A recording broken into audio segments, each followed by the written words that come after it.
l-ħbib tagħna li qegħdin isegwuna fuq YouTube u fuq Facebook. Nilqawkom biex flimkien magħna illum tisimgħu l-kelma tal-Mulej u tħalluha tkellimkom. Il-Mulej dejjem għandu xi ħaġa tajba, qatt m'għandu xejn ħażin, dejjem xi ħaġa tajba, dejjem għandna x'nakkwistaw minn għandu. Allura iġġojnjawna ġibu l-Bibja il għaliex dak li ngħidu minn hawnhekk qatt ma ikun tagħna imma jkun dejjem mill-kelma talla u tajjeb li tkun qiegħda ma' ġembkom ħalli taraw bajnejkom stess dak li aħna nkunu qegħdin inwasslu. Nixtieq nirringrazzja l-Mulej li diġà qiegħed fostna l-aħwa, nirringrazzja lill worship team li vera idaħħalna fil-atmosfera tal-preżenza tal-Mulej. Nirringrazzjak Spiritu Santu li inti ħadtuhu over u dak li inti trid illum se jseħħ. Natuk Mulej il-libertà kollha biex inti titkellem u taħdem fostna għal glorja tal-Missier f'isem Ġesu Kristu. Amen. Mela,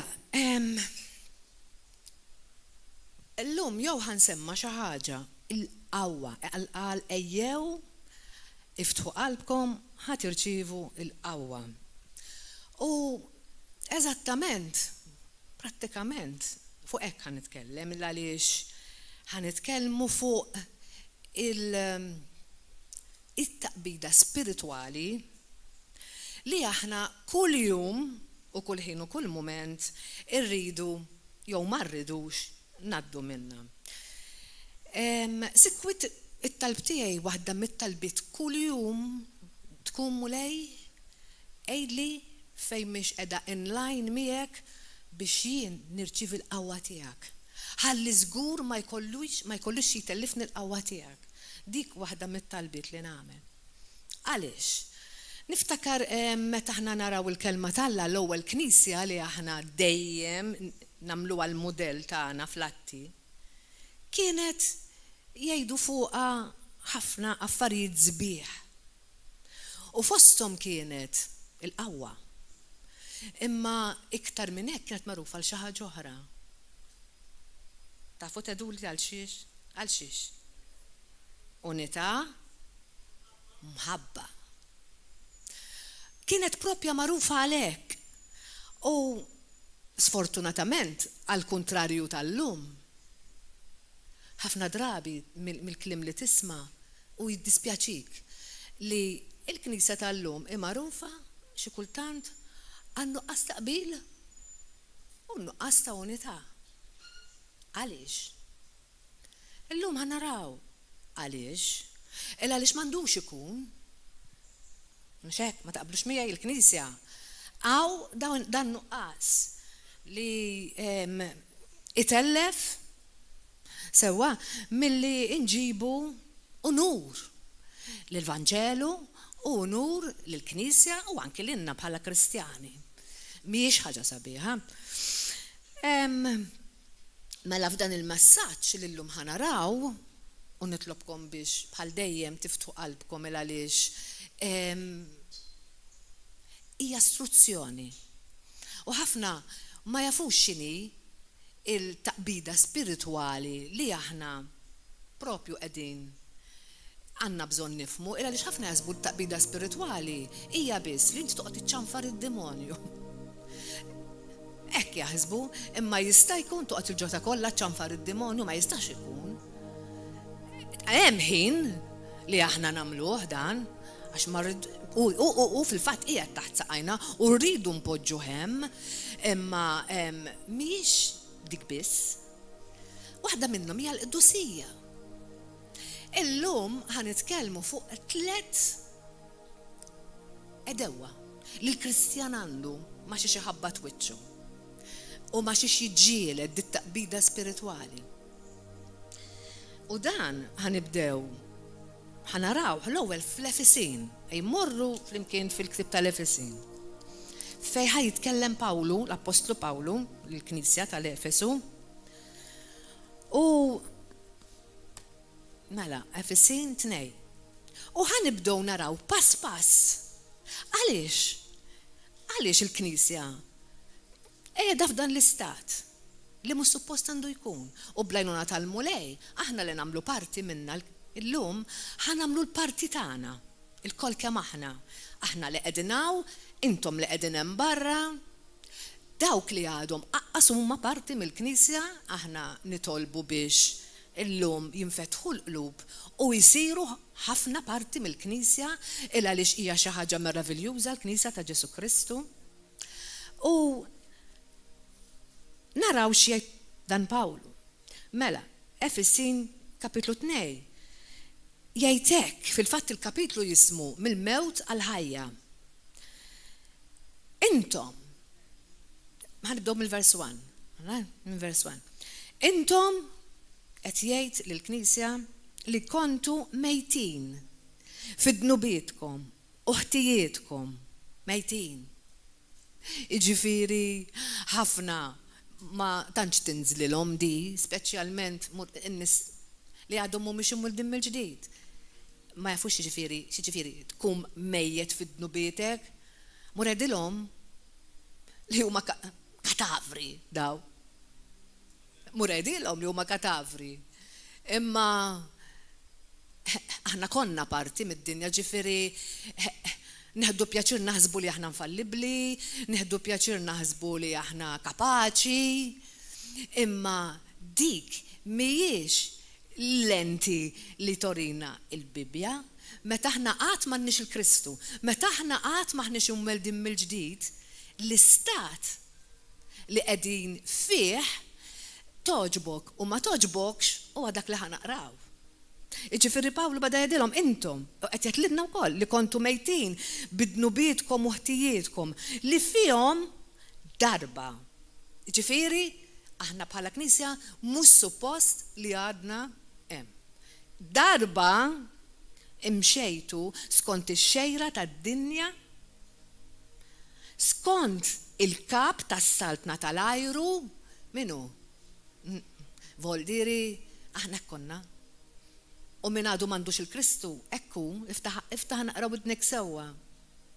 U toqgħodx kowzi taħseb li għandek għażla, inti li qed m'għandekx il-Kristu, iftaħ bidnek sewwa, ħatara fiex inti. Ġifieri inti qiegħed skont ix-xejra ta' din id-dinja, skont ix-xejra tas-saltna tal-ajru li huwa dak l-ispirtu li bħalissa qiegħed jaħdem fost dawk li ma jisimgħux, jiġifieri the sons of disobedience. Dawk li m'għandhomx il-Kristu, dawk huma immexxija minn dan l-ispirtu. Issa, aħna wkoll għexna darba hekk. Marqa fil-passjonijiet ta' ġisimna. Ġifieri meta aħna qegħdin naf kemm qrajniha din l-iskrittura, imma meta llum qed nifluha b'dal mod, qegħdin naraw minn xi inħlisna ta'. U x'konna? Konna nagħmlu l-opri tar-rieda tal-ġisem u femitna, konna minna nfusna u lit il-korla bħal bqija tal-bnedmin. Mela hawnhekk Pawlu qed jitina lista tal-edewwa tagħna. U l-edewwa tagħna lista tagħhom hawnhekk ħanarawha.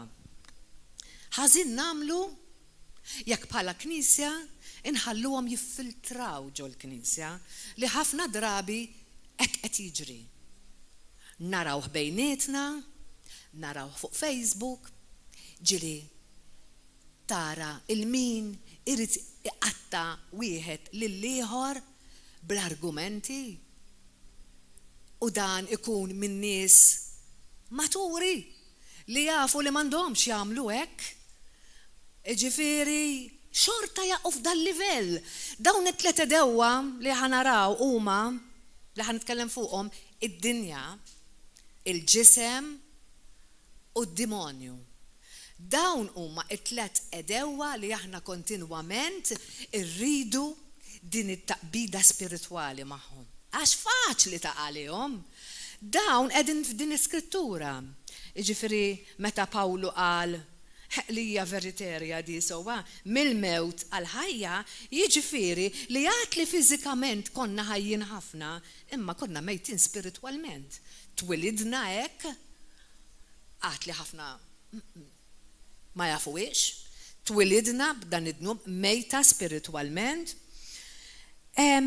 U li kieku ma kienitx il-ħnina Alla li batinna l-sidna Ġesu Kristu li ju l-awtur tal-ħajja li kull min idur leħu jsemmi l-isem tiegħu tgħid il-kelma tiegħu, kull min isejjaħlu ikun salvat. Hekk biss minn din l-istat li aħna li qegħdin nitkellmu fih, nistgħu niġu għall-istat li qegħdin ħajjin. Inkella mejtin. Bla sens, bla ħajja. Issa, aktar minn hekk ma nistgħux ninħelsu aħna. Jiġifieri anki issa li qed jorina Pawlu mela minn xiex il-ħnisna. Inħlisna mill-istat tal-mewt.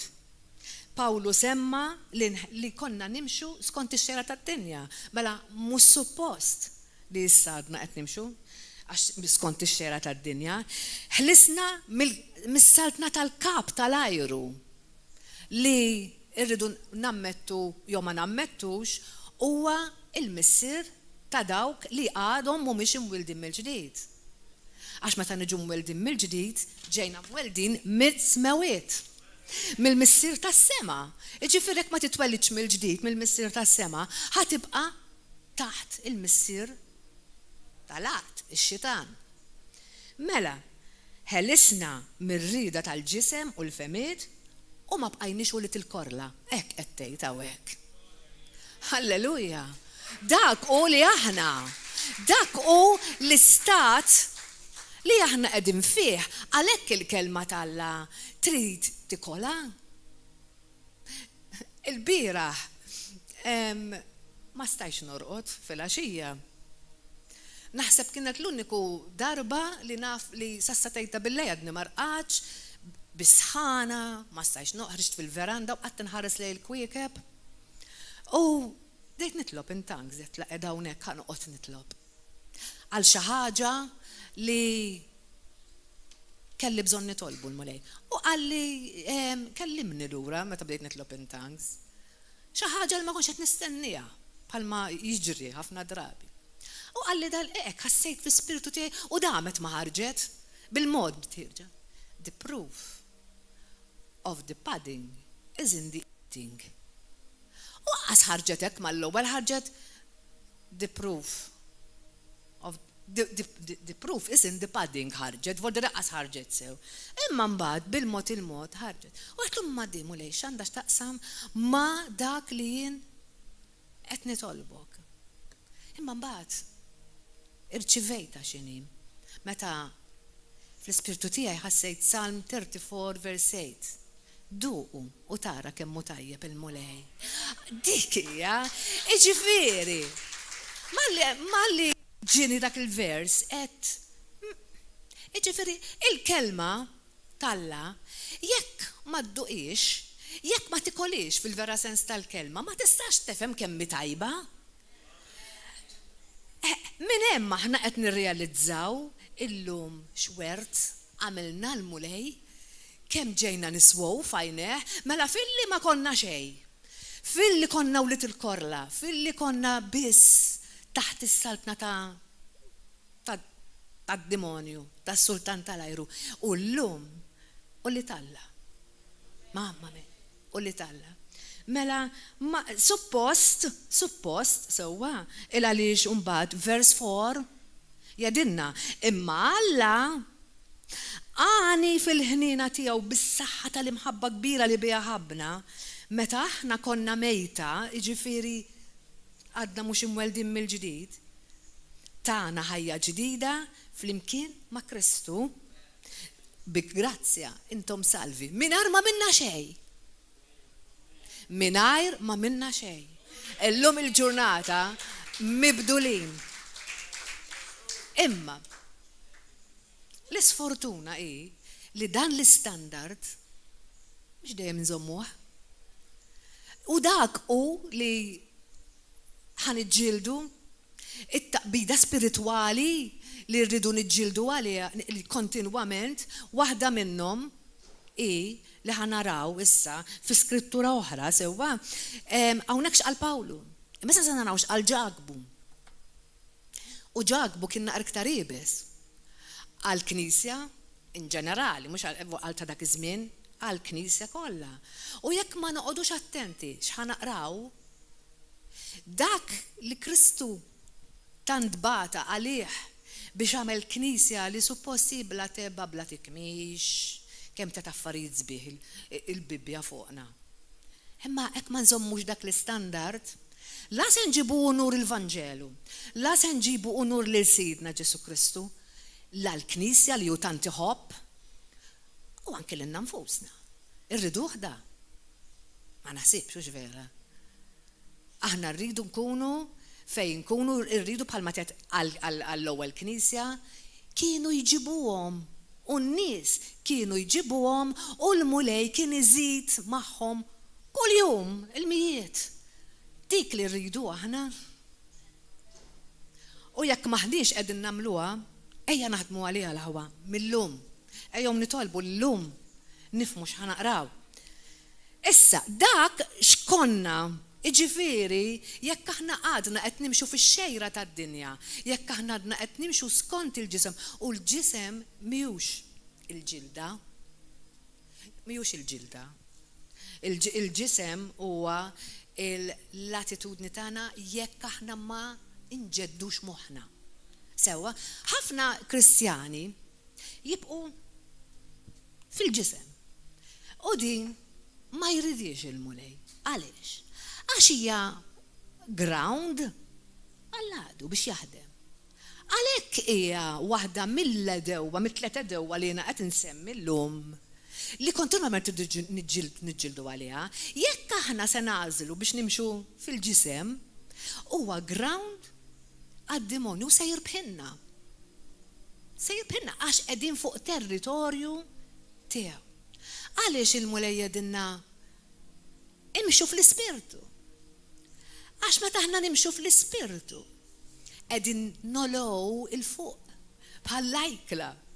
U hemmhekk huwa mhijiex il-ground tad-demonju, hemmhekk hija il-pożizzjoni tagħna ma' Kristu. Issa, jekk aħna ma noqgħodux attenti din il-pożizzjoni nitilfuha. Ejja naqraw Ġagbu 4. Ġagbu. Għalfej illum ħassejt ħafna fl-ispirtu tiegħi li għandna nitkellmu fuq hekk. Għax hemm bżonn fis-sitwazzjoni li qegħdin fiha l-aħħar ta' żminijiet, l-attakki kontinwa, hemm bżonn li nimxu fil-qawwa l-aħwa. Inkella jekk ma nimxux fil-qawwa, ħajirbħinna id-demonju ma jistax ikun nibqgħu fil-ground tiegħu. Ma jistax ikun. Allura dan il-kliem li se nisimgħu issa irridu naraw li ħanamluh u dak li m'għandniex nagħmluh ma nagħmluhx. Mela, Ġagbu 4 ħanaqraħħa kollha l-ewwel. Il-ħbiberija mad-dinja. Id-dinja mhux ħanaraw x'in id-dinja, mhux qed ngħidu għax ħarġna barra u morna xi ħkmien u nixtru dal-affarijiet, mhux għal dak l-affarijiet. Ħanaraw x'in id-dinja, il-ħbiberija li Alla ma jridx magħha. Mela, ġifieri il-ġisem huwa l-ewwel għadu tagħna. Jekk aħna nibqgħu nimxu fil-ġisem. Ġifieri meta aħna biex nimxu fil-fidi sewwa huwa ma tistax tibqa' timxi fil-ġisem u timxi fil-fidi għax huwa impossibbli li toġob lil Alla mingħajr il-fidi. Allura meta aħna qegħdin fil-ġisem maħniex qed noġbu lil Alla u maħniex qed nimxu fil-fidi. Mela allura jekk aħna ma nġeddux moħħna niġu naħsbu bħalma jaħseb il-mulej se nibqu in the flesh. Mela dik hija waħda li lilna se tellifna ġlieda mad-demonju. Mela noqogħdu attenti għax inutli li niddikjaraw il-kelma, inutli li nċanfruh id-demonju jekk aħna qegħdin fuq territorju tiegħu permezz tal-ġisem ħajirbħinna. M'għandniex saħħa biżżejjed biex niġġieldu aħna fil-ġisem, is-saħħa tiġi mill-Ispirtu tal-Alla. Allura rridu nkun ċerti li qegħdin fl-Ispirtu tal-Alla. Issa, jekk inti ma tafx tgħid il-Bibja, jekk inti m'għandekx relazzjoni mal-Alla biex fil-problemi, biex fil-sitwazzjonijiet tiegħek, biex tħobbu għax wara kollox hekk irid. Jekk inti m'għandekx dil-intimità miegħu, kif tista' timxi fl-Ispirtu? Tissir intimu mal-Ispirtu tal-Alla. Qegħdin f'din is-sitwazzjoni. Ejjew nkunu sinċira llejla.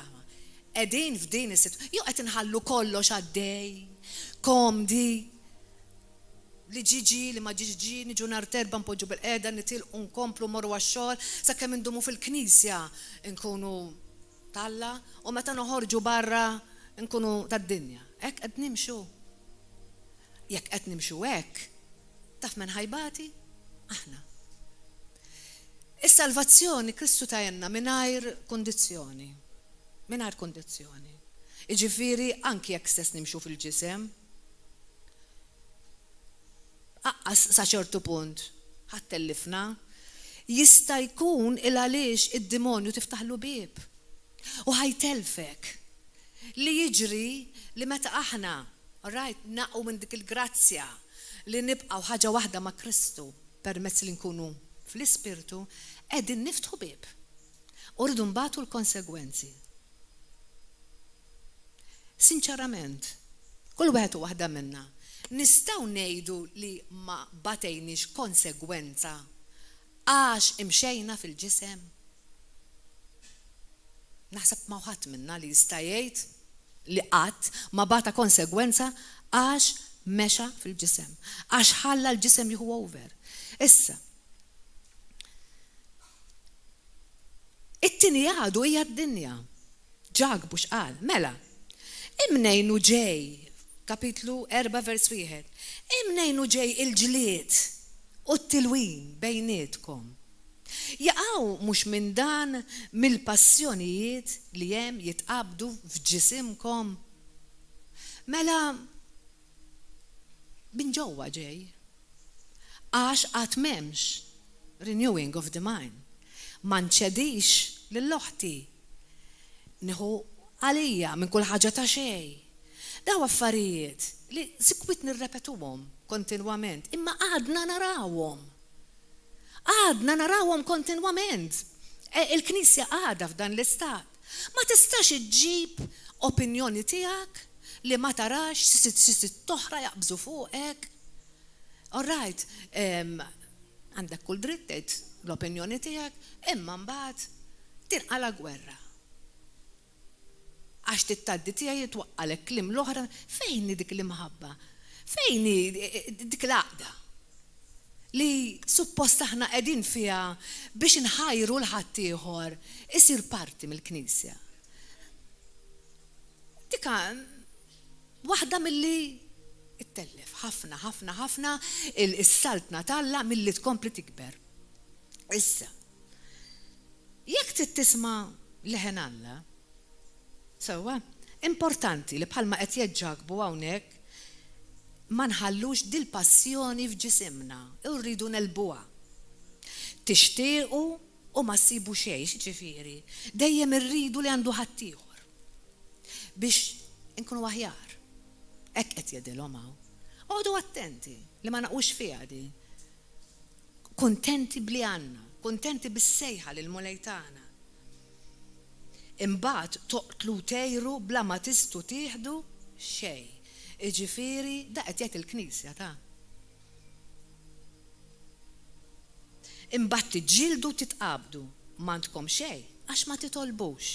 U titolbu u ma tiksbux għax titolbu ħażin.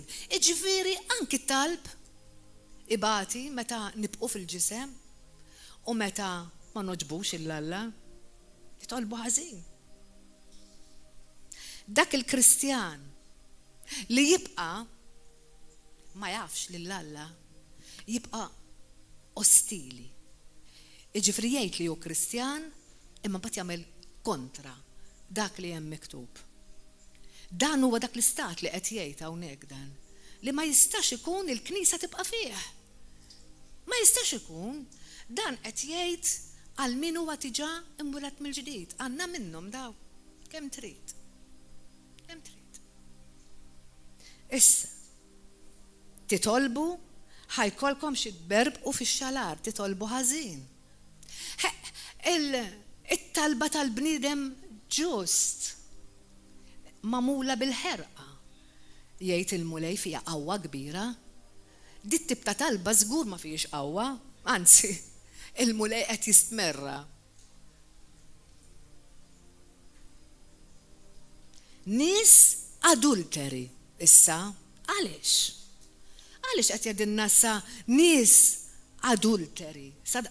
Anki sa wasal ġagbu qed jgħid il-Knisja adulteri. Ħanaraw għaliex ta'. Ma tafux li l-ħbiberija mad-dinja hija l-għadu ta' Alla. Għadu. Ġifri l-għadu ta' Alla hija għadu tagħna. Id-dinja għaliex? Għax id-dinja hija ostili. Id-dinja ma rfitx lill-Alla. Allura dak li hu tad-dinja għalina ma joħġ. Issa, jekk aħna għal kull ħaġa ta' xejn induru lejn id-dinja għall-għajnuna, għal dak li għandna bżonn, għal xi council, għal kollox, jiġifieri niġu parti mid-dinja, għandna bżonn id-dinja. Hawnhekk qed tgħid li l-għadu ta' Alla. Min jixtieq li jkollu l-Alla l-għadu tiegħu? Mamma mija x'biża ta' kemm jibsa din l-iskrittura jibsa ħafna. Għax jekk irridu nisimgħu leħen Alla, irridu kompletament nitfu il-ħsejjes tad-dinja. Television. Xtieħu mit-television? Għajdu xtieħu minn fuq il-medja. Xtieħu. Xej. Anzi, tmur kontra dak li Alla irrid. U lilek iġibek f'dak l-istat li ma tirċivi xejn. U tirreġetta anzi, u tiddubita dak li Alla ikun qed jgħidilna u jġibna bla saħħa. Imma għaliex nies adulteri? Għax hawnhekk qed ixebbaħ bħal meta koppja. Għandek il-mara u r-raġel tlewmu ġralhom xi ħaġa. U flok ma daru u għadu flimkien daw jippruvaw isolvu l-problema. Marru għand l-eks tagħhom. Ir-raġel mar għand l-eks, ara xi ġrali mal-mara. Ara x'parir settieħ di, kemm settieħ parir tajjeb. Jew ir-raġel jew il-mara tmur għand l-eks arus tagħha. Kif dejjaqni r-raġel? Sa nagħmel biex neħles minnu. U żgur ħatejdlek x'għandek tagħmel. Hekk il-Knisja meta aħna immorru, infittxu u nduru mill-problemi tagħna fih dan minnu mhux Alla. Missejtik parir. Li ħajġib glorja l-Alla. Sejtik parir. Anzi, u inta dak temmen dal-affarijiet. U int temmen li Alla qed jisimak. U inti temmen li dik hija l-kelma tal-Alla. U dik ktieb. Ktieb miktub mill-bniedem. U dik ilha żmien Żemżem. Hekk se tgħidlek id-dinja. Mela għalhekk nies adulteri. Ma nistgħux infittxu d-dinja u dak li hu tagħha. Jekk qed nagħmlu dan irridu nindmu llum. Għax irridu nibqu f'dik il-sfera, il-Knisja hija saltna. Hija saltna li vera qegħdin ngħixu fid-dinja, parti mid-dinja bħalma qalilna Ġesu, imma maħniex tad-dinja. U biex nerbħu din il-ġlieda li aħna nimxu fil-qawwa talla, ma tistax tisma' x'qed tgħid id-dinja għax tkun qed tħallat dak li hu pur ma dak li hu mniġġes. U ma joħroġ prodott tajjeb. Hekk xebba ħalla għandna skrittura oħra. Anzi, qabel inkompli, qabel naqbes bl-skrittura oħra, inkomplu naraw x'jgħid il-mulej. Mela, min irid isir ħabib tad-dinja huwa għadu talla. Jiġifieri aqqas għandna choice li tgħid isma' u iwa b'daqshekk x'qed nagħmel. Daqshekk x'qed nagħmel. Fejn immur għar-rekreazzjoni. X'nara? Il-ħbieb li għandi. Fuq ix-xogħol. Ma' min qed nagħmilha dawn huma d-dinja, dal-affarijiet. Ma nistgħux. Inti trid tibqa' bħala poplu talla, irridu nkunu dawl fid-dinja, ma jfissirx li ma noħorġux fid-dinja, ma nġibux id-dinja fina, ma nġibux id-dinja f'darna, ma nġibux id-dinja fil-Knisja. Aħna rridu noħorġu u nkunu dawl ġo d-dinja, mhux inġibu d-dinja ġo fina u ġo darna f'uliedna. Holiness. Holiness. Dik li l-mulej qed jgħid. Holy. Holiness hija r-rut, hija l-frotta tas-salvazzjoni. Mhijiex ir-rut, hija l-frotta li l-bniedem li ma jimxix fil-qdusija mhix qed juri l-frott tas-salvazzjoni tiegħu. Dawn huwa kliem li forsi anki minn qiegħed hemm barra qed x'inhi tgħid. Imma jalla dan il-kliem itik x'taħseb. Qegħdin fi żmien qiebes, qegħdin fi żmien fejn id-demonju qed jagħmel kemm jiflaħ. Kapaċi tiqaflu. Kapaċi tieħu awtorità fuqu biex tieħu awtorità fuq id-demonju u jitlaq trid tgħix fil-ken tal-għoli. U tammar fid-del ta' dak li jista' kollox. Hekk tgħid il-kelma u jekk ħanoqogħdu deħlin u ħirġien, di ma toċ. Inutli noqogħdu ngħidu Psalm 91 u naqbżu u niddikjaraw jekk maħniex fi stat kontinwament fil-ken tal-għoli. Ma tistax tgħid ebda dani ma jiġrili u ebda ħsara ma tersaq lejn dari.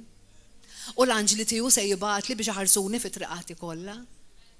Ma nistax netek. Għaliex? Għax jien ma tħabbibx miegħu.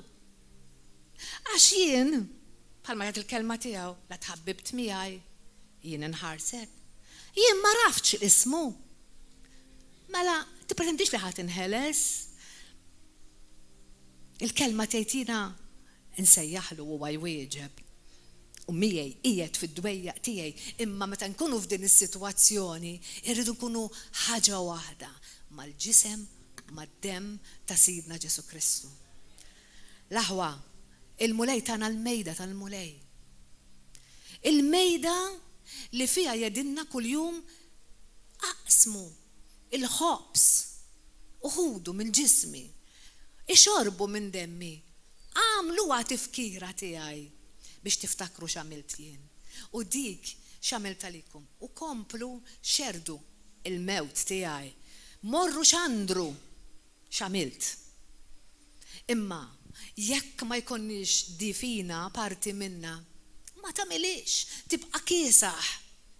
Trid tkun taħraq għall-mulej. Trid tkun taħraq għall-mulej. Dan il-kliem irid jidħol f'qalbek biex inti tkun taħraq għall-mulej. Inkella ħanibqu just complacent tgħid bl-Ingliż, jiġifieri jgħaddi kollox. Daqqa nemmnu, daqqa ma nemmnux, nimxu mal-kurrent tad-dinja, ġejja l-elezzjoni, issa nieħdu parti mill-elezzjoni walla ħares min imaqdrinna il-partit tagħna, hemm Kristjani f'dan l-istat. Ġifieri, sewwa iktar fil-ġisem u fid-dinja minn hekk ma tistax tkun, mhux għax kunti tissemmija, imma hija r-realtà. aħna l-għajnuna tagħna. Min fejn ġejja? Xtejt il-kelma? Ġejja minn hemm fuq. Minant il-mulej. Salm 1-1. Mela għandi noqgħod nitbaqbaq. Min jitla u min ma jitlax. U min joffendi dak u min joffendi l-ieħor. Itlob biex jitla dak l-aħjar wieħed li jagħmel il-ġid. Anzi issa iktar u iktar nitolbu għal dawk li huma tagħna. Alleluja. Biex il-mulej jitfa fil-poter nies bil-biża' Alla, nies mimlijin bl-ispirtu, nies li jmexxuna fit-triq tas-sewwa. Amen, hekk ikun. Alleluja. Iġifieri jiena dal-aħħar kont qed nara video ma nafx qatt rajtuh tal-armla u żejt. Ma nafx qatt li rajtuh fuq YouTube vera ħelu ħafna. Iġib lil din il-mara ta' fuqha. Dik qiegħda fit-2 Slaten 4 minn 1 sa 7. Imma din il-mara kellha problema. Mela din ir-raġel tagħha kien minn dawk li taħt Eliżew li kien jittrenja biex jiġu preachers jew teachers, kien wieħed minn daw ir-raġel tagħha. Imma miet dan ir-raġel u kien kollox għalija u għall-familja u baqgħet b'xejn. Ħallija anki bil-kontijiet m'hemmx tagħmel u ma kellix biex tħallasom. Ħafna minnkom tafuha din l-istorja. Ġew dawk li kellhom jieħdu u riedu jieħdu lill-ulieda, it-tfal, is-subien tagħha. U dil-mara ġennet. Jiġifieri mela l-ewwel tlift ir-raġel. Issa se jieħduli iż-żewġ titfal. X'għamlet di? Ma marritx tipprova tissellef il-flus. Ma marritx tipprova għand il-ġirien biex tara min ħajjista' jtija l-għajnuna biex tara kif tista' tagħmel. Mal-ewwel il-bniedem Alla marret tiġri u kieku taraw il-video ħarġet twerżaq u tajjat l-Eliżew. Mal-ewwel fit-triq mimlija nies tajjat l-isem tiegħu sakemm sabitu. Għaliex, isma' żewġi kien parti mit-tim tiegħek, għandi bżonn l-għajnuna. Xi trid Alla? Kienet taf li hu bniedem Alla. Illum il-ġurnata għandna grazzi akbar minn hekk aħna. Għax għandna l-Ispirtu Alla fina. Aqqas għandna l-fejn immorru nfittxu l-profeti Alla. Tajjeb li kelma minant profeta, naħduha ta' profeta Alla, ġifieri once li m'għandniex mhux qed ngħid ġifieri kelma minant profeta għandna nwarbuha, imma illum għandna l-grazzja li hemm l-Ispirtu Alla jaħdem fina, jorina x'għandna nagħmlu. Imma di marret għand il-profeta Alla u qaltlu issa nagħmel. Mal-ewwel dak Alla mur, sib kemm Alla ħalaq borom u vażetti, mur għand il-ġirien anzi, vordi riġaba f'dak l-istat ukoll biex iġġib kemm għandhom containers. Għax l-ewwel ma Alla x'għandek int fid-dar, x'għandek kull ma kellha dik in-naqa' żejt u naqa' tqiq, qaltlu hekk ħanuża daw jienu imħammut. Ġifieri ma kellha xejdi, imma da Alla aqbad mur u itlob Alla għalihom u aqbad dak iż-żejt u ferra ġo fihom. Fil-natural tibda tgħid kieku qadet taħseb dik kienet tgħid imma da x'inhu jgħid. Niġu f'dak l-istat aħna. Jiena naħseb li kieku forsi jien naf konna aħna jien ħanoqgħod neħli l-ħimma da. X'inhu jgħid? Allora net ħanoqgħod imur nikxef għajni mal-ġirien. Ma qaditx tetek di, marret. Ubidjenza. Ubidjenza minn nies Alla. Minn nies Alla, ma għax afdat, kienet tafant minn marret. M'hemmx dubju li se joħodha x'imkien barra il-pjan Alla, marret, ġabithom u bdiet tferra żejt kif Alla hu. Alla mbagħad mur bieħu ħallas id-dejn li għandek u għejx. Ġifieri għamlet hekk din il-mara borma wara borma żejt baqgħir kif? Miraklu. Ħalset id-djun meta kienet qed tbieħ iż-żejt ġew dawk li kellhom jieħdu. Iħallsu bl-ikraħ li għabħal speċi imma di minn fejn ġabetu dak iż-żejt kollu. Hekk iġibna Alla ta' jibdu jgħidu di bil-kemm kienet taf titkellem, kif qiegħda tippridka llum. Di iġifieri il-mulej huwa sabiħ wisq. Iġifieri meta aħna intuħ id-dritt jagħmlek mhix ħej għal xi ħaġa meraviljuża. U di jekk għamilha meta ħalset u t-tfal tagħha ma ħaduhom liex. Baqgħet tgħix sewwa. Jiġifieri il-pjan tal-bniedem talla għax kienet taf kemm tiswa l-kelma talla ma ddubitatix. U rat il-frott. Imma kapaċi niġu f'dal-istat aħna li induru għall-affarijiet talla biss. Kemm nixtieq. Il-ġlida tiegħi ta' kuljum l-aħwa vera ta' ekki li kull jum niġi f'dak l-istat li ma jkollix naqsam xejn mal-affarijiet tad-dinja. Xejn. Għax ma fihom gost ta' xejn. Naf li hemm barra forsi qegħdin jgħidu ma x'inhi tgħid. Ma jimpurtax. Jiena nitlob lill-mulej biex idduqu u taraw kemm hu tajjeb il-mulej. The proof is in the eating, jgħidlek of the pudding, mhux hekk kedna? The proof of the pudding is in the eating. Of the pudding. The proof of the pudding is in the eating. Iġifieri, jekk ma dduqx, min tista' tkun taf kemm hu tajjeb il-mulej? Aħna nistidnuk. Biex hekk m'għandekx fejn tmur. Tiġi fej tisma' l-kelma tal-mulej hawnhekk ġewwa River of Love. U fej titgħallem u tixtarra u tgħixha. Hawnhekk ħassiba żgur, min tista' ssib diffikultà. U tara dan il-qawwa li aħna qegħdin ngħidu. Jiġifieri jekk Alla qed jgħidilna m'għandkomx tambuha d-dinja għax qalġit tagħna. Jekk il-għadu tiegħu hija l-għadu tagħna. Għadu għas-settellifna. Ħatamlilna l-ħsara ġifieri, għax l-għadu hekk jagħmel l-ħsara.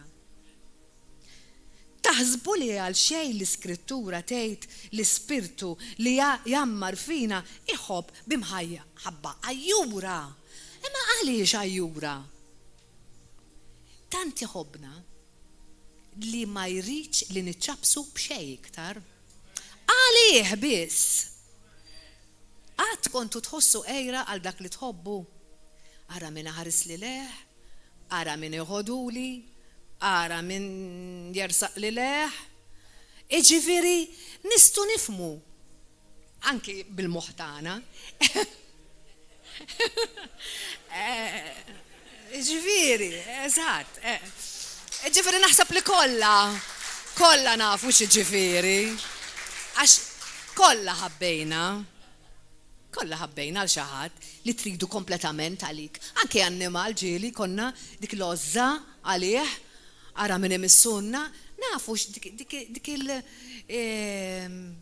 kif tgħidha possessjoni li inti tkun trid fuq dak li tħobb. Issa il-mulej qed jgħidilna jiena għajjur għalik. Fis-sens li rridek tkun tiegħi fl-ispirtu, dak l-ispirtu li jiena tajtek, issa rridek tgħix fih u tirrilisja dak kollu li jiena poġġejtlek fih. Biex inti tkun tista' tgħix anki minn hawnhekk. Is-saltna tiegħi, aqqas hemm għalfejn tistenna li tmut biex tmur il-ġenna.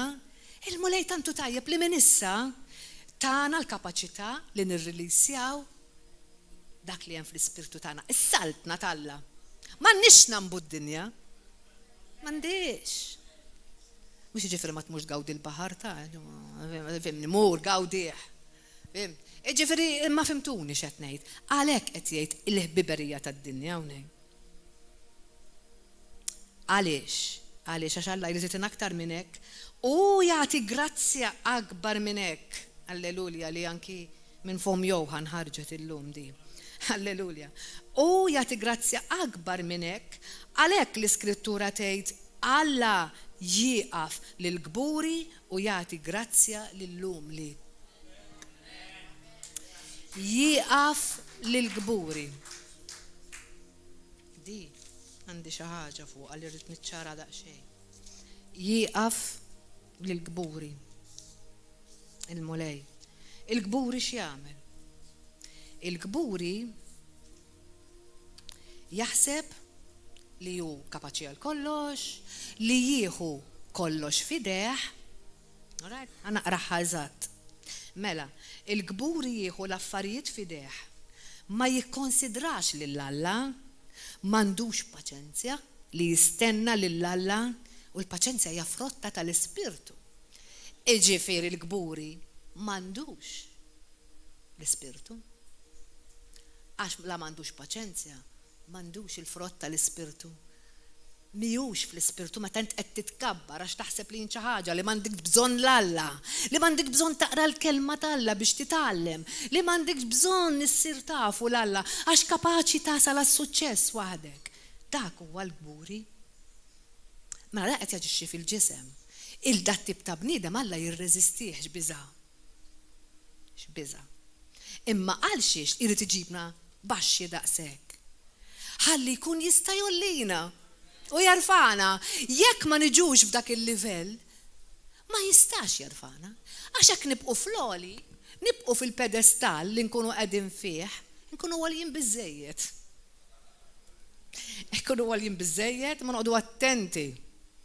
Għax nkunu fil-periklu, l-oli li nkunu qegħdin fih, nkunu qegħdin waħidna. U Alla ħaresna u minn hemm. Għax tisbita, amen. Tisbita u rajnija kemm il-darba tiġridi. Il-mulej jaħlisna minna l-aħwa. It-tisbita li nieħdu jekk nitkabbru. Mulej ħafrinna. Imma kemm irdu noqogħdu attenti li ma naqgħux fihom dal-affarijiet. Għax mhux bħalma ġieli smajna, li mhux inqumu filgħodu u ngħidu isma' dal-affarijiet irridu nagħmluhom, naqgħu fihom. Naqgħu fihom. Issa, xi jżommok milli ma taqax? Jiena sibt li jżommni li ma naqax hi li nagħti priorità lill-Alla. Kif inqum. Meta tqum hemm ġlieda filgħodu. It-taqbida spiritwali, il-ġisem, id-dinja, id-demonju. Lesti biex jiddevorawk. Imma jekk inti tagħti spazju mal-ewwel lill-Ispirtu tal-Alla ħajiddominak. Hekk ħatitolbu hekk ħajamel. Ġifieri vera li aħna salvi ma minna xejn biex insalvaw, imma mbagħad hemm il-parti tagħna x'nagħmlu. Jekk irridu nibqu għaddejjin rebbieħin. Il-parti tagħna hi li kontinwament infittxu wiċċ il-mulej. Dik hija li aħna nimxu fl-Ispirtu. Mela, oqgħodu għar-rieda tal-Alla.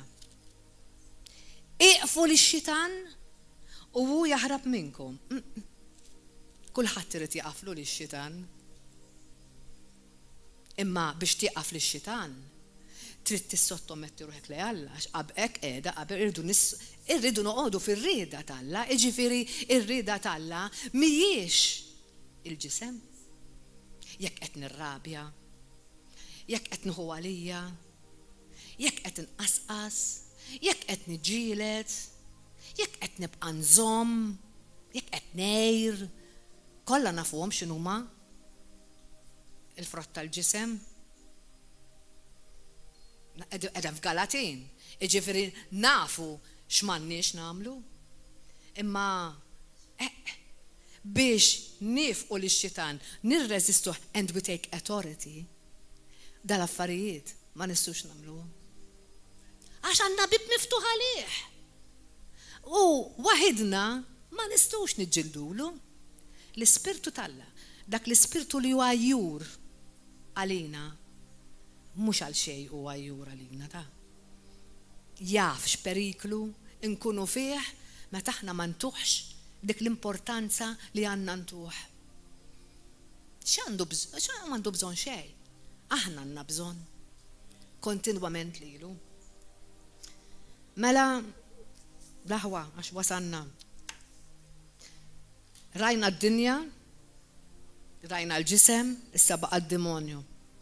Huwa possibbli li nelbuh id-demonju 100%. Alleluja. Permezz ta' xiex? Permezz ta' dem tal-ħaruf u bis-saħħa tal-kelma li xedu tgħidlek Apokalissi 12:11. Għaliex meta aħna nitkellmu bla biża' u bla tlaqliq dak li aħna nafu il-kelma talla ma nibżux inxandruha, nafu x'aħna ngħidu, nafu x'aħna niddikjaraw. It-testimonjanza li aħna nagħtu tal-kelma talla, meta we are speaking, prophesizing il-kelma talla, hemmhekk hija t-taqbida li aħna qegħdin għandna bżonn, qegħdin niġġieldu lid-demonju biha, qegħdin nelbu. Mela l-ewwel poġġejna l-position tagħna. Alright, maħniex on the ground. Qegħdin fl-ispirtu, għoljin, seated with Christ in heavenly places. Mela qegħdin hemmhekk, diġà, għax maħniex qed nimxu fil-ġisem. Id-dinja dnilha bye. Issa kapaċi nelbulu bil-qawwa tad-dem tal-ħaruf u bil-kelma li toħroġ minn fomna. Mela le, u kif ikollu joqgħod? Imma tkun tittejx taħt il-kentaloli bħal medna. Mhux diħel u ħireġ. Għax meta nidħlu noħorġu hemm il-ċans li nibqu barra. Hemm ċans li nibqu barra u mhix ċajta. Vers 10 l-iskop li Alla jridna nitbaxxew u biex jarfana bħalma qegħdin naraw. Ersqu lejn Alla u hu jarsaq lejkom. Mela għandna din il-tama. L-ewwel irdu nersqu aħna lejn Alla. B'dan il-modi li aħna qegħdin ngħidu. Qegħdin ngħidlu ersaq mulej. Ejja komdu. Ibqa' komdu fija. Ma qed nagħmel xejn biex imniktek. Għax meta aħna nimxu fil-ġisem u meta aħna nimxu mad-dinja u meta aħna impaxxu d-demonju qegħdin inniktu l-Alla. Mela meta aħna qegħdin nafu x'għandna nagħmlu issa u ħanaraw li jekk ma nagħmlux dak li aħna nafu li għandna nagħmlu huwa dnub. L-aħħar vers li ħanaraw illum. Għarfu l-miżerji tagħkom.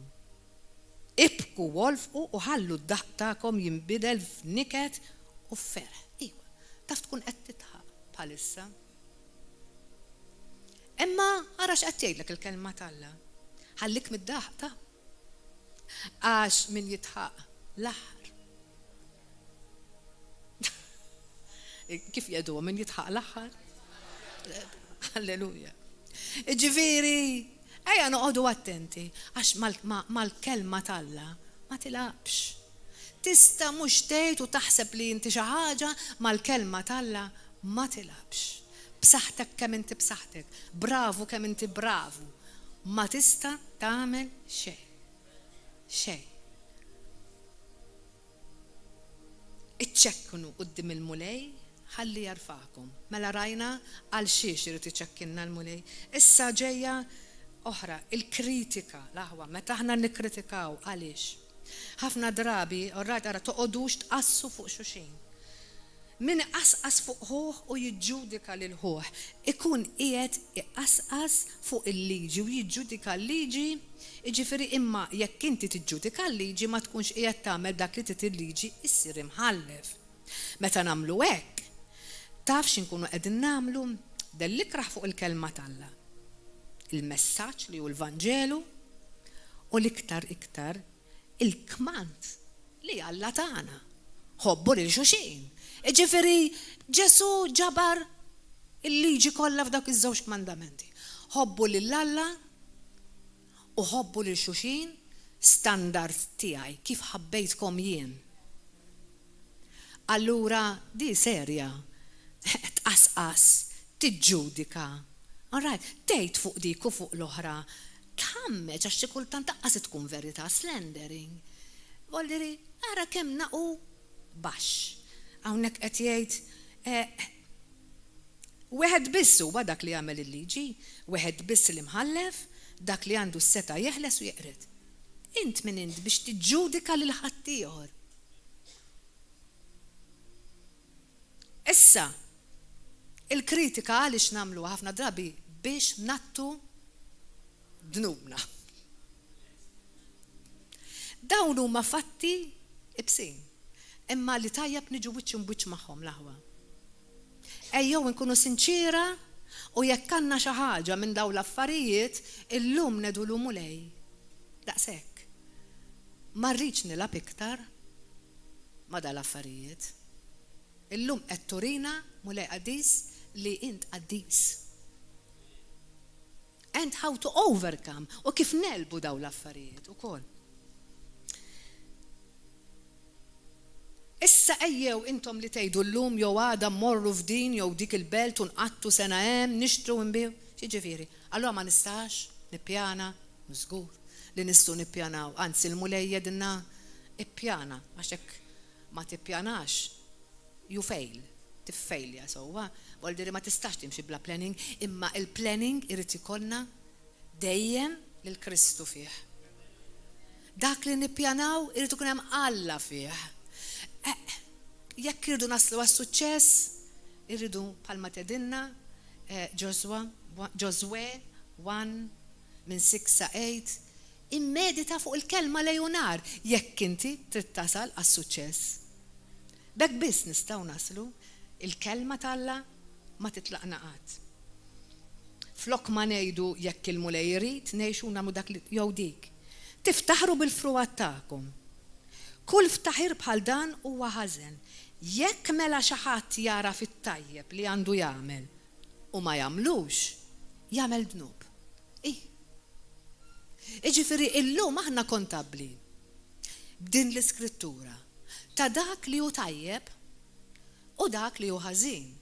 Issa, jekk dak li hu tajjeb li għadna kemm smajna li nħallu l-affarijiet tad-dinja, dak kollu li ġib, ma nibqux nimxu fil-ġisem, nagħlqu l-bibien lid-demonju, jekk aħna dan ma nagħmluhx, qed nagħmlu dnub.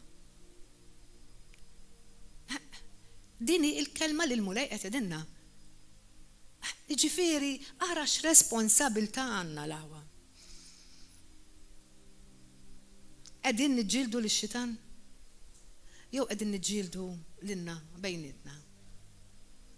Efesin 6 vers 10 tedinna l-armatura. Għanna l-armatura hemmhekk għal-ġlieda kontra l-ħażen.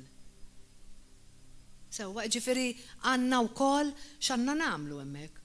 Nimmaġina li kollha tafu x'inhi. Efesin 6 vers 10 għax ma nixtieqx nidħol fiha ma baqax ħin, imma nixtieq nagħlaq issa bi-skrittura. Mela l-ewwel rajna minn xi xħelisna l-mulej. B'Efesin 2. All right? X'konna, l-istat li konna fih u l-istat li qegħdin fih issa se naraw. Mela li rajna f'ġagbu u dak li m'għandniex nagħmlu jekk irridu naraw il-qawwa talla fina, jekk irridu narbħulu lid-demonju, as simple as that. Għax aħna nedu għax bħal medna it-taqbida spiritwali nċanfru d-demonju. Imma mhux biss. Din hija il-ġlieda spiritwali. Dal-kapitlu huwa il-ġlieda spiritwali li qed niġġi għax mhix faċli li timxi hekk. Hija ġlieda, imma we have to biex nerbħu, irridu naddu minna, irridu nitalmu niġġilduha. Issa, jekk aħna mmorru Petru. 2 Peter għana l-qubija. L-ewwel Petru 2.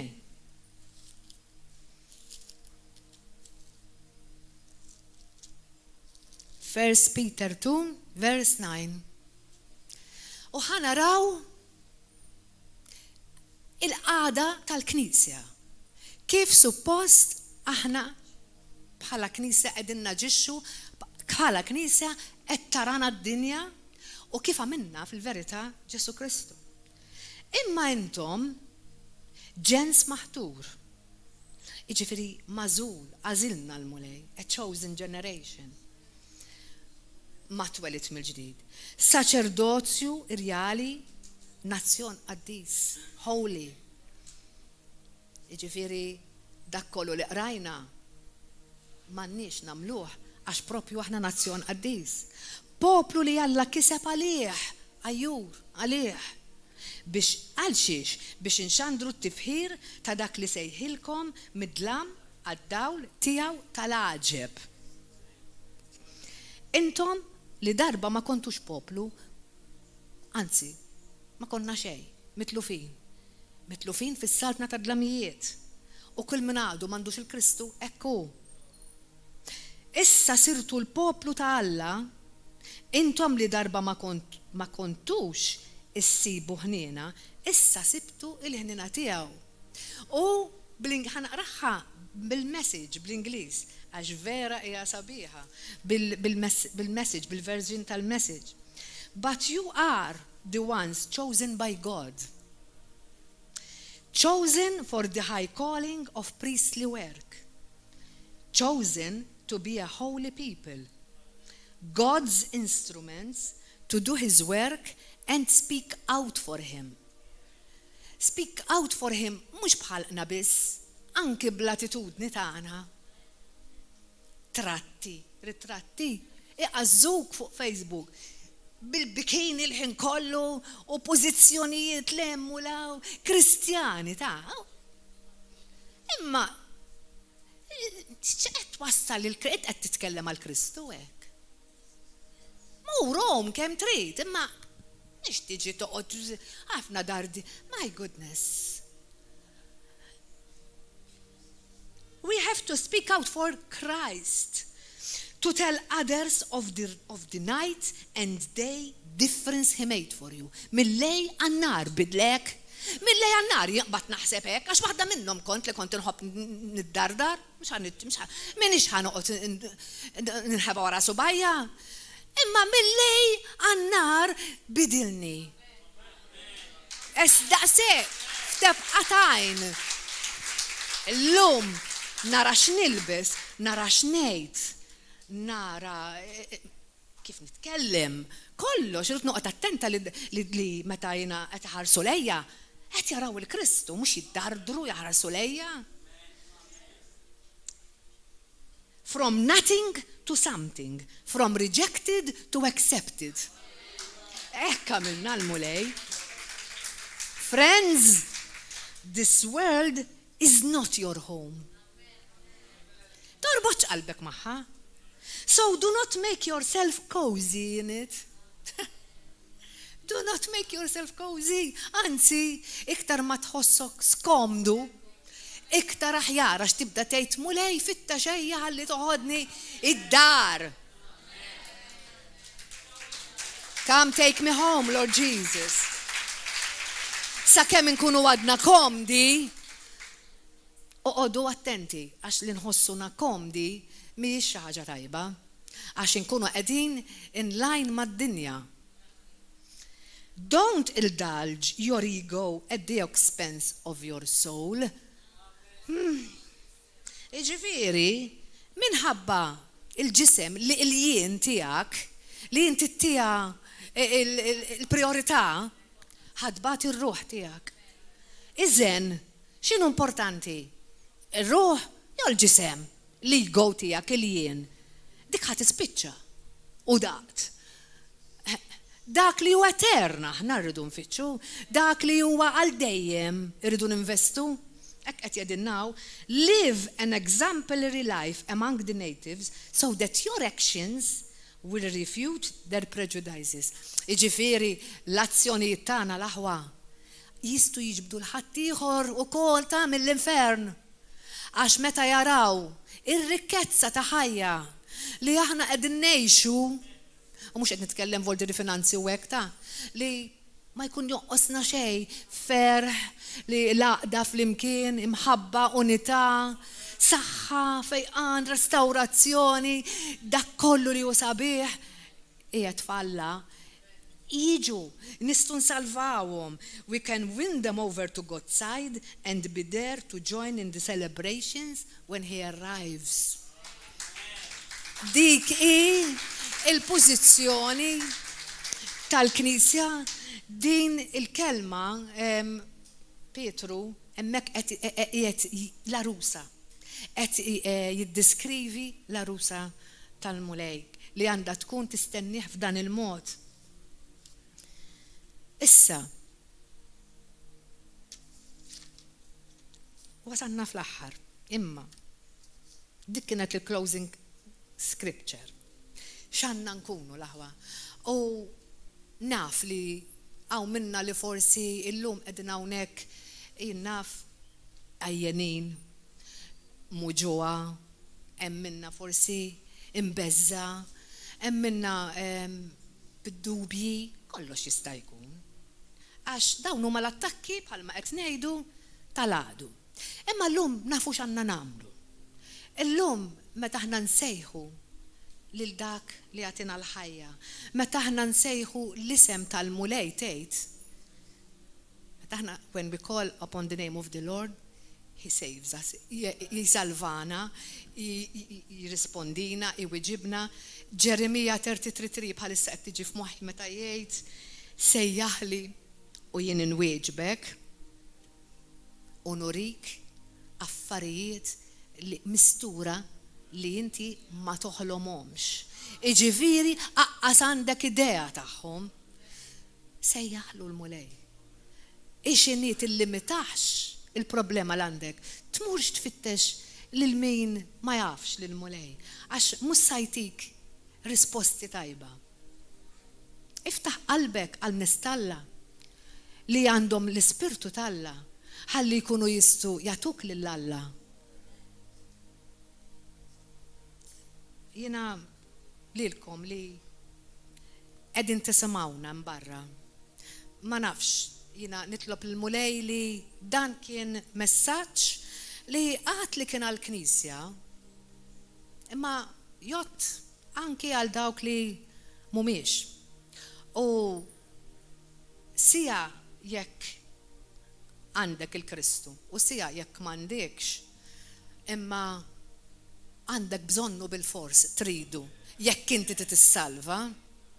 U ħantuk l-opportunità bħalma dejjem nagħmlu aħna li jekk inti trid li din il-ħajja li aħna għadna kemm minn fuq dan il-messaġġ li aħna minna llum li qegħdin ngħidu li anki għall-Knisja għal dawk li diġà għandhom il-Kristu hija ħajja mhux faċli, imma li blajnuna Alla nagħmluha u ngħixuha, aħseb wara jekk ma jkollokx lill-Alla.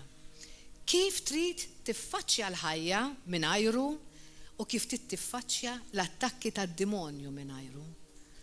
Il-kelma Alla qaltilna li l-dinja, il-ħbiberija mad-dinja hija l-għadu Alla. Jiġifieri ejja ma naqgħux f'dik il-kategorija li nkunu parti mill-għadu ta' Alla. L-aħwa noqogħdu attenti u jekk inti trid dan kollu, nitolbok titlob miegħi, illum għandna ġodda hawnhekk. Ollu jdejkom ħanara daqsxejn. Mela nitlobkom biex tgħidu din it-talba wkoll li ħanagħmel talba qasira mhix twila, imma fejn fiha il-mulej se jisma' u ħajara l-qalb tagħna. Mulej Ġesu, illum smajt il-kelma tiegħek. Kelma li nifdit lil qalbi għax naf li qed ngħix ħajja bla sens. Ħajja li mingħajrek ma tagħmilx sens. U llum qed ngħid mulej qaddiż daqshekk. Mulej naraf li jiena midneb, naraf li għandi bżonn salvatur bħalma qed tgħid il-kelma tiegħek ma nistax insalva lil innifsi. Irridek mulej Ġesu. Għalhekk nitolbok taħfirli, nitolbok biex tiġi għandi, irrid niġi għandek mulej, irrid li ngħix għalik. Illum niddikjarak bħala sidi u s-salvatur tiegħi mulej. Għax il-kelma tgħid li inti mitt għalija, irxuxtajt biex tajtni ħajja ġdida, u lillum permezz tal-mewt u l-qawmin tiegħek mulej, jiena nista' nsir parti mill-familja ta' Alla. Missier, grazzi. Lillum nagħmel parti mill-familja tiegħek, nirringrazzjak ta' Sidi Ġesu Kristu, Jiena niċħat lix-xitan u dak kollu li għandu x'jaqsam miegħu. Ma rridx li jkollix naqsam mad-dinja u ma dak kollu li jiġġib. U jiena nitlob mulej għall-ispirtu tiegħek biex inti timlini bih, mexxini u gwidani fi triq tas-sewwa mulej. Ħalli nibqa' nġiblek unur u nibqa' ngawdi l-preżenza tiegħek f'isem Ġesu Kristu. Amen. Alleluja. Aħna nsellmulkom u dejjem inħeġġukom biex dejjem tinaqdu magħna kull nhar terba' nhar tas-Sibt u nhar ta' Ħadd għall-kelma